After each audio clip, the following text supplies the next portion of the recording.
رشد و ہدایت کا ایک سورج طلوع ہوا جس سے وہ پورا خطہ اور 4 دانگ عالم جگمگائے اٹھے۔ دنیا سے جہالت چھٹنے لگی۔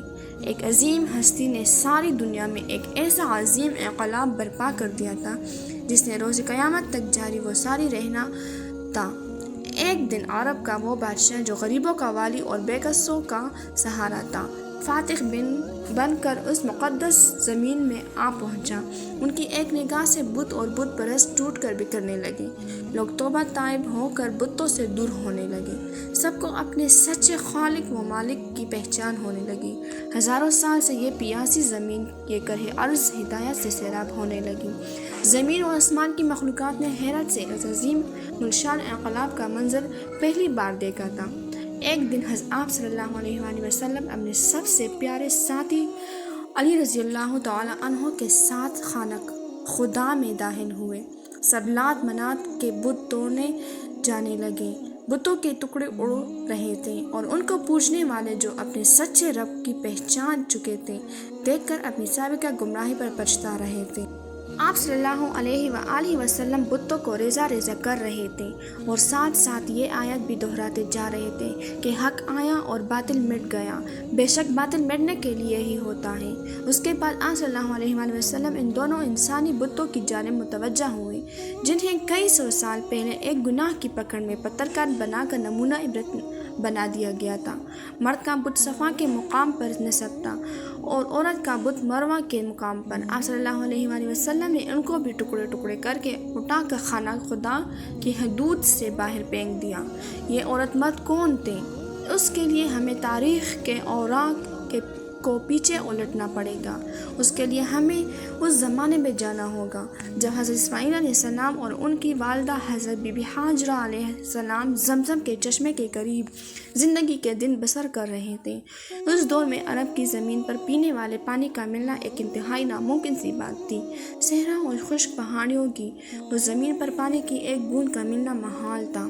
عرب کے قبائل میٹھے پانی کے چشموں اور کنووں کی تلاش میں صحراؤں اور وادیوں میں مارے پھرتے تھے۔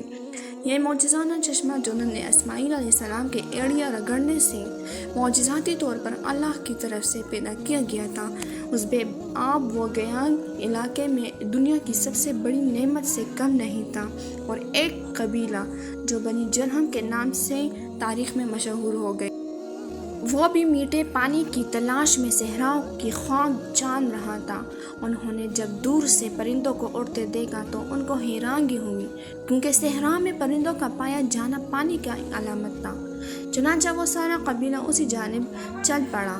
انہوں نے جب ایک خاتون اور چھوٹے سے بچوں کو اس ٹھنڈے میٹھے پانی کے چشمے کے قریب دیکھا تو وہ بہت حیران بھی ہوئے، اور اس علاقے میں جہاں پانی کا نام و نشان تک نہیں تھا، اللہ کی قدرت سے ایک چشمے کو رواں دیکھ کر بے حد حیران ہوئے۔ انہوں نے حضرت بی بی ہاجرہ رضی اللہ تعالی سے اس چشمے کے قریب رہائش اختیار کرنے کی اجازت مانگی۔ حضرت ہاجرہ علیہ السلام نے ان کو اجازت دے دی اور ساتھ میں یہ بھی کہا کہ اس چشمے کا پانی ضرور استعمال کرو، لیکن یہ اللہ کی امانت ہے، اس پر کسی کا بھی کوئی مالکانہ حق نہیں ہوگا۔ قبیلے والوں نے اس شرط کو قبول کر لیا اور یہاں پر ہی آباد ہو گئے۔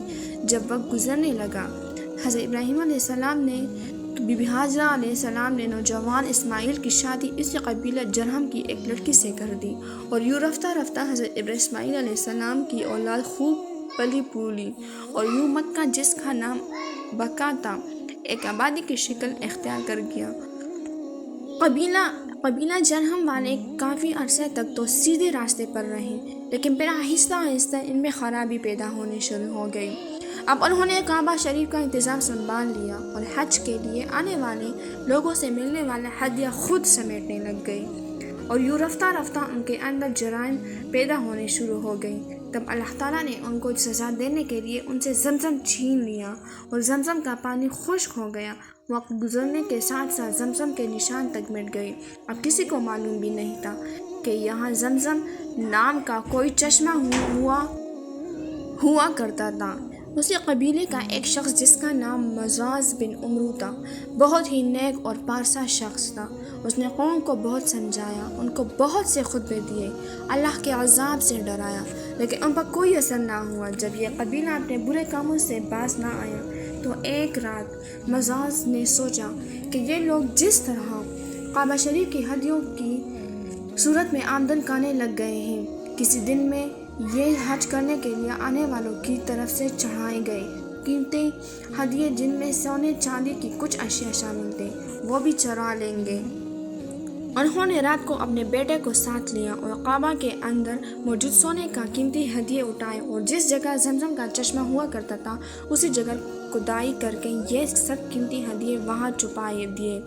اب جیسا کہ اللہ تعالیٰ کسی قوم کے بگڑنے پر اس قوم کو کسی دوسری قوم کے ہاتھوں عذاب دیتا ہے، اس قوم کو بھی عذاب دینے کا فیصلہ کر لیا گیا اور ایک قبیلہ بنی خزاع کو ان پر مسلط کر دیا۔ بنی خزاع والوں نے بنی جرہم کو مار مار کر مکہ سے نکال دیا، ان کے قبیلے کی کثیر تعداد میں افراد کو قتل بھی کر ڈالا اور یوں لٹے پٹے بنی جرہم یمن میں جا کر آباد ہو گئے۔ اسی زمانے میں اس قبیلے کے ہاں ایک لڑکے اور لڑکی نے جنم لیا۔ لڑکے کا نام عیسیٰ بن یلا تھا اور لڑکی کا نام نائلہ بنت زید تھا۔ دونوں جب جوان ہوئے تو ایک دوسرے کے عشق میں گرفتار ہو گئے اور انہوں نے آپس میں ناجائز تعلقات قائم کر لیے۔ ایک بار یہ دونوں حج کے لیے ایک قافلے کے ہمراہ مکہ مکرمہ گئے۔ خانہ کعبہ میں ان کو تنہائی میسر آئی تو انہوں نے ایک قبیح فعل کرنے کا ارادہ کر لیا۔ چنانچہ جیسے ہی گناہ کے مرتکب ہوئے تو انہیں عذاب الہی نے آ گھیرا، یوں وہ پتھر کے بت بنا دیے گئے۔ اس کے آگے کے حالات آپ نے تحریر کی ابتدا میں پڑھ لیے ہیں۔ جب ان کے بت نبی کریم صلی اللہ علیہ وسلم نے خانہ کعبہ کی حدود سے باہر پھینکوا دیے تو اس وقت مسلمانوں کے ذہن میں صفا و مروہ کے دوران سعی کے بارے میں شک و شبہ پیدا ہو گیا۔ وہ سوچنے لگے کہ کیونکہ صفا و مروہ پر دونوں کے بت پہلے نصب تھے جن کا طواف جاہلیت کے زمانے میں کیا جاتا تھا، لہٰذا اب ان کا صفا و مروہ کا طواف کہیں ان بتوں کی یاد میں طواف نہ ثابت ہو، جس کی وجہ سے ان پر بھی اللہ کا عذاب نازل نہ ہو جائے۔ اس پر سورہ بقرہ کی آیات نمبر 158 نازل ہوئی جس میں اللہ تعالیٰ نے ارشاد فرمایا، بے شک صفا و مروہ اللہ کی نشانیوں میں سے ہے، سو جو شخص حج کرے بیت اللہ کا یا عمرہ کرے تو نہیں ہے کچھ گناہ اس پر جو سعی کرے ان دونوں کے درمیان، اور جو شخص خوش دلی سے کرتا ہے کوئی نیک کام تو بے شک اللہ ہے قدردان سب کچھ جاننے والا ہے۔ جزاک اللہ خیرا۔ میری دعا ہے کہ اللہ تعالیٰ آپ سب کو اپنی حفظ و امان میں رکھے، آمین۔